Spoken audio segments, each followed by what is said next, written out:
चलो भाई सुनते हैं क्या करता है ग्रेविटेशन करेंगे थर्मोडायनामिक्स करते हैं नहीं ग्रेविटेशन थर्मोडायनामिक्स नहीं करते हैं तुम पढ़ा है थर्मोडायनामिक्स कुछ भी कुछ नहीं सच बोलेगा चल ठीक है देख तुम लोग देखो बेटा ग्रेविटेशन वन शॉट टाइप का करेंगे ठीक है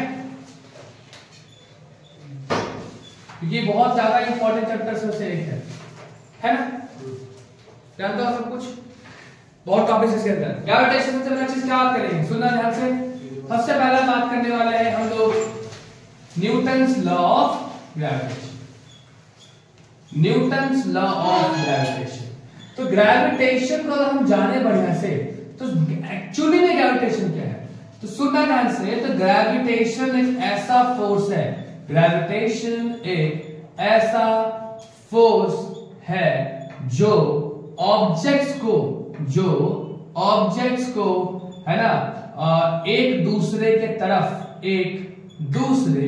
के तरफ क्या करता होता तरफ अट्रैक्ट करता है एक दूसरे के तरफ अट्रैक्ट करता है उससे हम क्या बोलते हैं ग्रेविटेशन तो gravitation is a force of attraction सुंदर ढंग से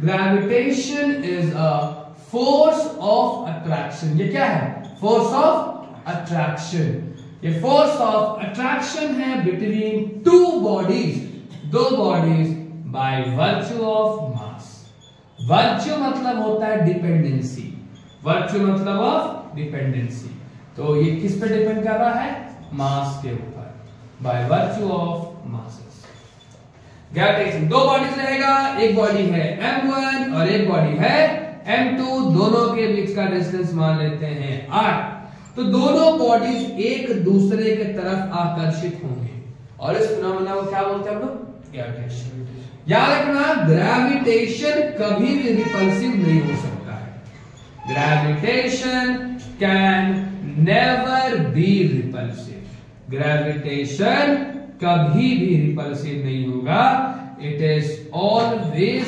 अट्रैक्टिव ये हमेशा क्या होगा अट्रैक्टिव होगा gravitation is never be repulsive it is always attractive याद रहेगा उसके बाद हम बात करेंगे तो ग्रेविटेशन क्या करता है काम क्या है तो ग्रेविटेशन जो है बच्चा ये बाइंड करता है इट बाइंड्स द प्लैनेट्स सारे प्लैनेट्स को एक साथ ना स्टार्स हो गया है ना क्या होते हैं सिस्टम्स जितने भी सोलर सिस्टम जितने सिस्टम्स है यूनिवर्स है इस सब चीज को बाइंड करता है एक दूसरे के साथ ड्यू टू ये ग्रेविटेशन ही है ये ग्रेविटेशन ही है that earth is revolving around the क्या चीज earth is revolving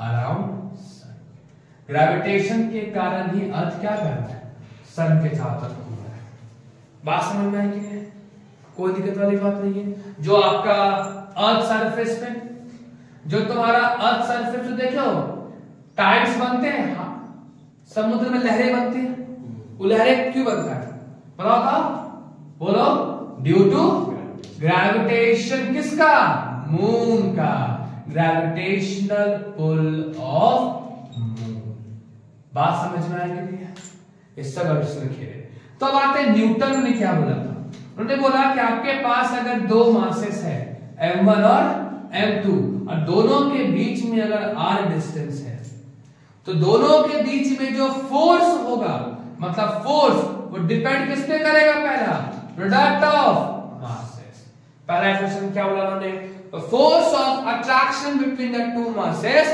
is directly proportional to product of masses याद रहेगा दूसरा force of attraction is inversely proportional to square of distance याद रहेगा फोर्स किसके इनवर्सली है डिस्टेंस याद रहेगा स्क्वायर ऑफ डिस्टेंस और अगर दोनों को कंबाइन कर दे बच्चा तो क्या आ जाएगा m1 m2 by r square और F equals to g m1 m2 by r square नहीं समझ में आया याद रहेगा जहां पर g जो है g एक प्रोपोर्शनैलिटी का साइन को हटाने के लिए जो कांस्टेंट इस्तेमाल किया है वो है ना, it is a constant of proportionality.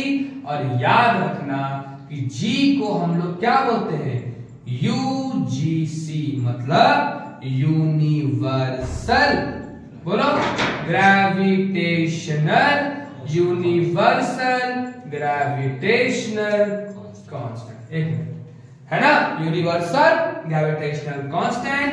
जी का वैल्यू कितना होता है बोलो, 6.67 10 का पावर -11 न्यूटन मीटर स्क्वायर पर केजी स्क्वायर। ये वैल्यू हमेशा कांस्टेंट रहेगा। कॉपी करो उसको, एक मिनट। चलो, तो हम बात करेंगे सबसे पहले, सुनना ध्यान से, यूनिट ऑफ जी के बारे में, यूनिवर्सल ग्रेविटेशनल कांस्टेंट के बारे में। सबसे पहला चीज सुनना ध्यान से, जो यूनिवर्सल ग्रेविटेशनल, छापेगा कोई नहीं सुनेगा, यूनिवर्सल ग्रेविटेशनल कांस्टेंट है ना, is constant through out the universe, मतलब उसका वैल्यू कभी चेंज नहीं करेगा थ्रू आउट यूनिवर्स। ठीक है, अच्छा, F इक्वल टू क्या होता है, G टाइम्स, याद है, m1 m2 बाई r। यहां से G कितना निकल जाएगा, क्रॉस मल्टीप्लाई करेंगे तो F into R square by m1 m2। F का होता है न्यूटन, R का मीटर स्क्वायर और kg इंटू kg स्क्वायर। समझ में आया क्या है ना। तो G का वैल्यू कितना हो जाएगा बताइए, 6.67 10 का पावर -11, ये इसका न्यूमेरिकल वैल्यू है। यूनिट क्या आ जाएगा, न्यूटन मीटर स्क्वायर पर केजी स्क्वायर, क्या रहेगा। ठीक है, अच्छा एक चीज और, डायमेंशन फॉर्मूला कैसे निकालोगे। न्यूटन मतलब फोर्स, फोर्स का क्या होता है, देखो, न्यूटन मीटर स्क्वायर पर केजी स्क्वायर। न्यूटन मतलब फोर्स, फोर्स का क्या होता है, mlt -2। मीटर मतलब लेंथ, तो लेंथ का स्क्वायर, और केजी मतलब मास, तो मास -2। एक मास से कट जाएगा, L cube m inverse L cube t minus, याद रहेगा, this is the dimensional formula of capital G. आसान है, आप सुनो ध्यान से। जो न्यूटन का लॉ है, न्यूटन का जो लॉ है ग्रेविटेशन का, न्यूटन्स लॉ ऑफ ग्रेविटेशन, उसको दो चीजों में बांटेंगे हम लोग। पहला तो वो एक यूनिवर्सल लॉ है, बताएंगे क्यों, और दूसरा चीज पढ़ेंगे कि वो एक इनवर्स स्क्वायर लॉ है। कैसे, सुनना ध्यान से। यूनिवर्सल लॉ क्या है, यूनिवर्सल लॉ मतलब एक ऐसा लॉ जो दुनिया के सारे पार्टिकल्स फॉलो करते हैं। भाई जी, अ लॉ फॉलोड बाय, बोलो, a law which is followed by every particle of universe का हर एक पार्टिकल जो लॉ फॉलो करेगा उसको क्या बोलेंगे हम लोग, यूनिवर्सल लॉ। क्योंकि न्यूटन लॉ में जो फोर्स है वो डिपेंड कर रहा है मास के ऊपर, और दुनिया का कोई भी मैटर होगा, एवरी मैटर मतलब हर ऑब्जेक्ट हैज मास, जिस सब के सब मैटर के पास मास है, और जिसके पास मास है वो ग्रेविटेशनल फोर्स फॉलो करेगा, वो ग्रेविटेशनल फोर्स एक्सपीरियंस करेगा। इसका मतलब है दुनिया का हर एक ऑब्जेक्ट जो है उसके पास मास है, और वो हर एक ऑब्जेक्ट जो क्या बोलते हैं के बीच में अट्रैक्टिव फोर्स है, जिसको क्या बोल रहे हैं, gravitational force. So every object follows, है जी, सो एवरी ऑब्जेक्ट क्या बोल सकते हैं इसको, follows Newton's law of gravitation. समझ में आया क्या है, Newton law of gravitation universal force कैसे है, एक ऐसा लॉ दुनिया का हर एक पार्टिकल फॉलो करता है, फोर्स डिपेंड कर रहा है मास के ऊपर।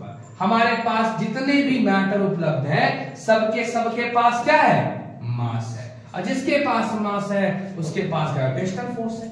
सो हर एक object follows universal law of gravitation. Inverse square law क्या बोलते हैं, इन इनवर्स स्क्वायर लॉ सुनना, force is inversely proportional to क्या होता है जी, डिस्टेंस का स्क्वायर। इसका मतलब क्या है सुनना, अगर पढ़े हो ना क्या होता है बताओ, F that is proportional to 1 by r। अगर तुम फोर्स को इंक्रीज कर दोगे 2 गुना, फोर्स 2 गुना बढ़ेगा तो R क्या हो जाएगा, R डिक्रीज कर जाएगा 4। बात समझ में आया कि नहीं? अगर फोर्स ये उल्टा है, कैसे समझो, अगर तुम R को इंक्रीज कर रहे हो 2 गुना तो फोर्स क्या हो जाएगा, डिक्रीज कर जाएगा 4 गुना। उल्टा स्क्वायर में लगा हुआ है। सुनना, अगर R को आप डिक्रीज कर देंगे 3 गुना, R घटेगा फोर्स बढ़ेगा, R बढ़ेगा फोर्स घटेगा।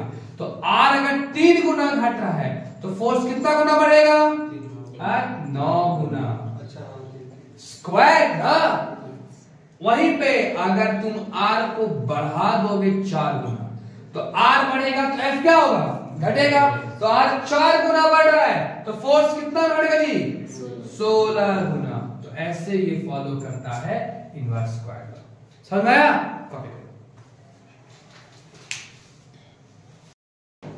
चलो ध्यान दोगे, फोर्स ऑफ ग्रेविटी। तो अभी तक हमने पढ़ा ग्रेविटेशनल फोर्स के बारे में।